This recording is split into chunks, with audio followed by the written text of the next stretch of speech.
अगर बुढ़ापे में इज्जत और चैन चाहिए तो ये 3 चीजें आज नहीं रखी तो बहुत पछताओगे। प्यारे भक्तों, जरा मन लगाकर सुनिए। बुढ़ापा कोई एक दिन में नहीं आता, लेकिन बुढ़ापे का दुख जवानी की छोटी छोटी गलतियों से जन्म लेता है। शास्त्र कहते हैं, जिसने समय रहते ये 3 चीजें अपने पास नहीं रखी, उसके जीवन में न सम्मान टिकता है, न सुख और न ही अपनों का सहारा। आज वही व्यक्ति जिसकी जवानी में सब इज्जत करते थे, बुढ़ापे में एक कोने में चुप बैठा रह जाता है। अब आगे जो मैं बताने जा रहा हूं वो कोई कहानी नहीं, बल्कि जीवन का ऐसा सत्य है जिसे जिसने भी अपनाया उसका बुढ़ापा आशीर्वाद बन गया। तो मन को शांत करके सुनिए, क्योंकि ये 3 चीजें आज संभाल ली तो बुढ़ापे में सम्मान, सुख और शांति तीनों आपके कदम चूमेंगे। तो प्रेम से बोलिए जय श्री कृष्णा। और इस पावन कथा को अंत तक ध्यान से सुनिए। गांव का नाम था देवपुर। कच्ची गलियां, पीपल की घनी छांव और चौपाल पर बैठते हुए लोग, जिनकी बातों में भी मिट्टी की सौंधी महक होती थी। उन दिनों न घड़ी की इतनी हड़बड़ी थी, न मोबाइल की खनक, फिर भी इंसान की सबसे बड़ी दौड़ वही थी, इज्जत की दौड़। देवपुर में एक बुजुर्ग रहते थे, धनीराम सेठ नाम से सेठ थे, पर अब सेठ सिर्फ पुरानी यादों में रह गया था। जवानी में उनका व्यापार दूर दूर तक चलता था।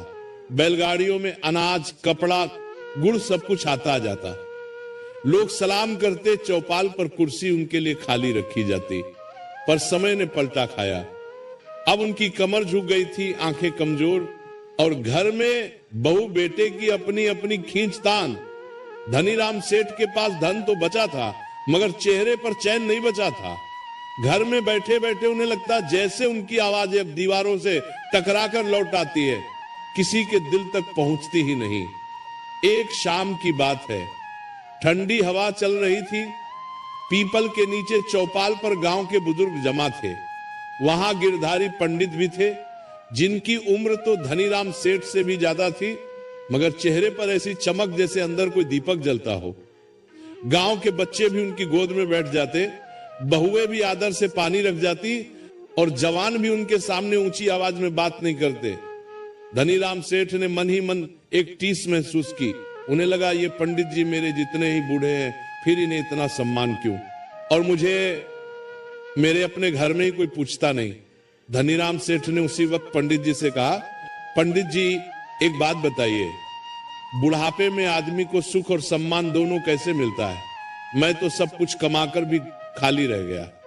गिरधारी पंडित ने धनीराम की ओर देखा। उनकी आंखों में तंज नहीं था, बस अनुभव था। उन्होंने धीरे से कहा, सेठ जी, सुख और सम्मान बुढ़ापे में नहीं कमाया जाता, वो तो जवानी में बोया जाता है। बुढ़ापा सिर्फ फसल काटने का समय है। धनीराम सेठ ने बेचैनी में पूछा, तो फिर बोना क्या चाहिए था? पंडित जी ने पीपल की जड़ की ओर इशारा किया। देखिए, इस पेड़ को, इसकी जड़ें जितनी मजबूत, पेड़ उतना स्थिर। इंसान की भी 3 जड़ें होती हैं। जो ये 3 चीजें अपने पास रख ले, बुढ़ापे में उसे कोई हिला नहीं सकता, ना घर, ना दुनिया, ना समय। धनीराम सेठ जैसे चौकन्ने हो गए। कौन सी 3 चीजें? पंडित जी ने उंगलियां गिननी शुरू की, धीरे, बिल्कुल वैसे जैसे कहानी खोली जाती है।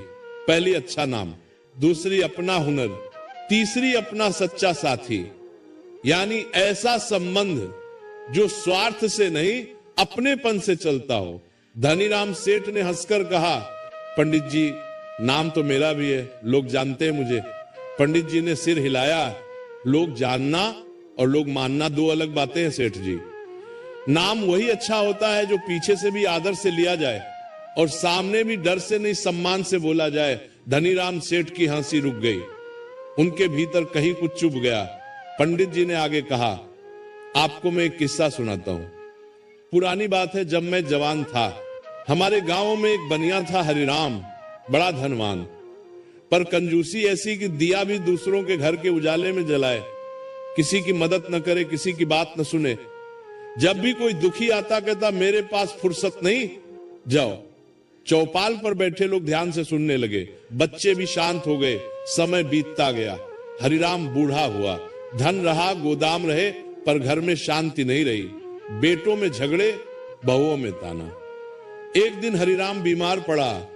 गांव के वैद्य को बुलाने के लिए नौकर भागा, मगर वैद्य ने कहा, जिसने कभी किसी की मदद नहीं की उसके लिए मैं अपनी दुकान क्यों बंद करूं।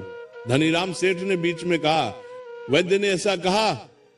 पंडित जी ने गंभीरता से कहा, हां, क्योंकि हरिराम ने अच्छा नाम नहीं रखा था, उसने सिर्फ पैसा रखा था।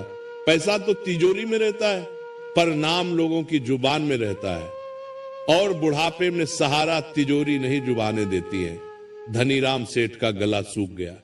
उन्हें अपने जीवन के कई दृश्य याद आने लगे। कितने लोगों को उन्होंने बस काम के लिए अपनाया, कितनों को उन्होंने हल्के में लिया, कितने मजदूर जिनके हिस्से का पैसा रोक लिया था। पंडित जी ने दूसरा उंगली उठाई। दूसरी चीज हुनर। बूढ़े होने पर सबसे पहले आदमी की ताकत जाती है, फिर उसकी हैसियत। पर अगर आदमी के हाथ में हुनर हो तो वो किसी पर बोझ नहीं बनता। धनीराम सेठ ने धीमे स्वर में कहा, हुनर तो कारीगरों के पास होता है पंडित जी, मेरे पास तो बस व्यापार था। पंडित जी मुस्कुराए, व्यापार भी हुनर है। सेठ जी, अगर आपने दूसरों को भी सिखाया हो, आपने अपने बेटों को सिखाया या बस डराया? आपने अपने नौकरों को आगे बढ़ाया या उन्हें दबाया?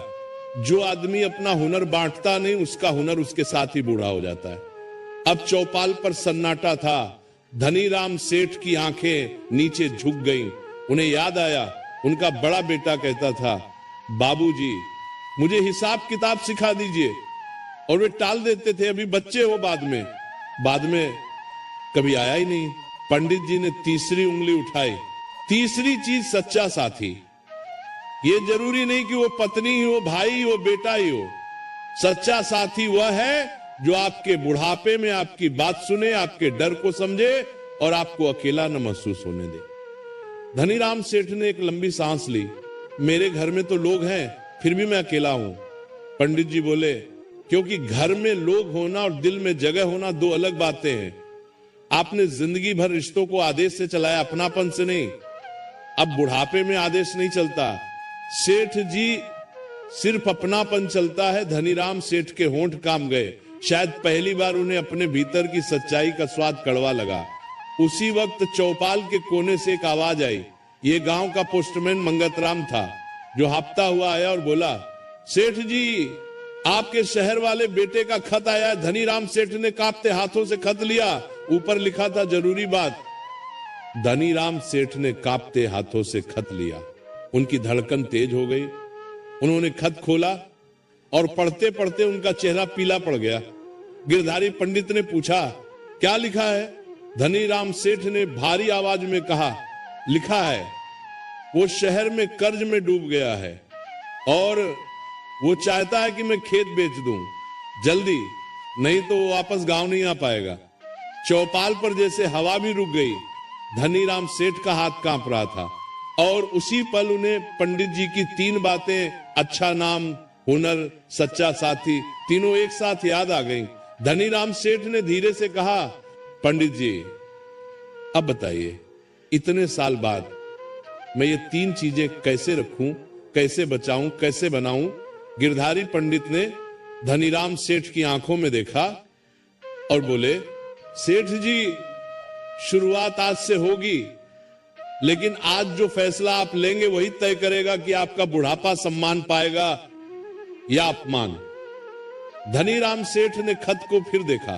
खेत बेच दे या बेटे को मना कर दे, या कोई तीसरा रास्ता जो उनके टूटे रिश्तों को भी जोड़ दे और उनके नाम को भी बचा ले।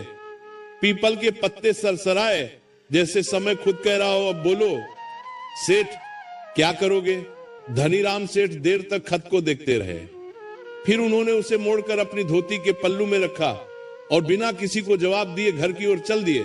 रास्ते भर उनके कानों में गिरधारी पंडित के शब्द गूंजते रहे, बुढ़ापा सम्मान से कटेगा या अपमान से, ये आज के फैसले से तय होगा।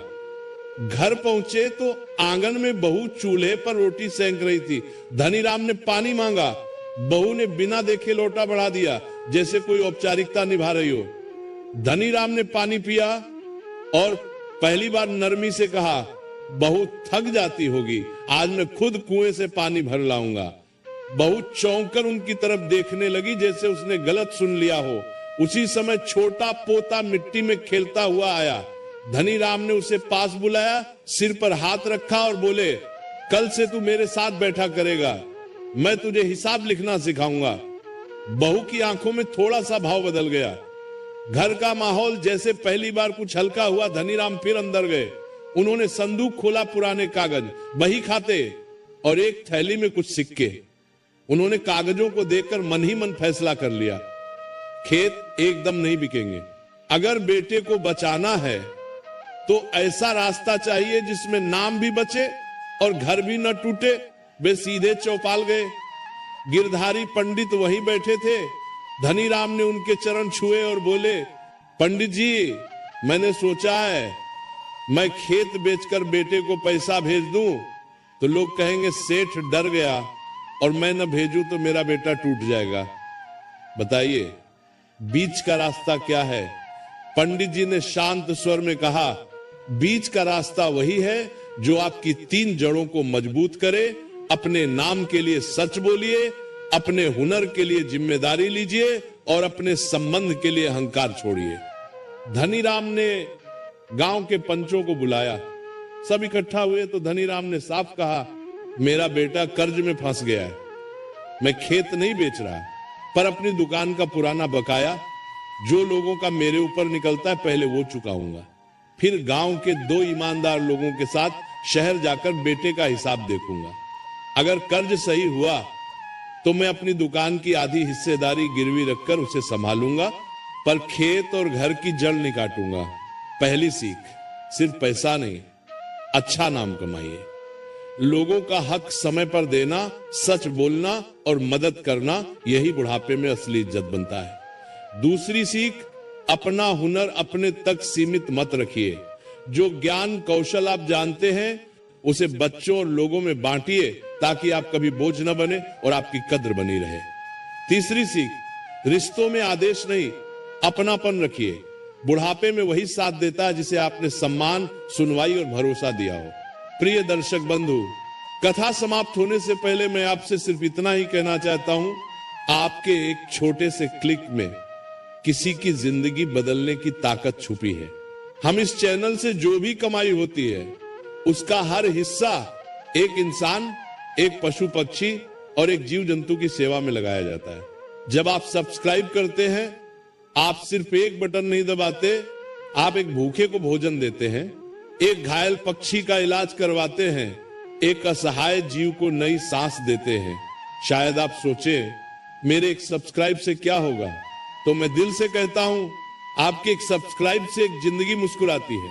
तो आज अगर आपके दिल में जरा सा भी प्यार है, थोड़ी सी भी करुणा है, अगर आपको लगता है कि हम किसी के लिए कुछ अच्छा कर रहे हैं, तो इस नेक काम में बस एक लाइक और सब्सक्राइब से जुड़ जाइए। आपका हर क्लिक किसी की उम्मीद बन जाता है, किसी की प्रार्थना बन जाता है। तो आइए हम मिलकर सिर्फ कथा न सुने बल्कि किसी जीवन के रक्षक भी बने। अभी सब्सक्राइब करिए और एक लाइक कर दीजिए और प्रेम का ये संदेश आगे बढ़ाइए।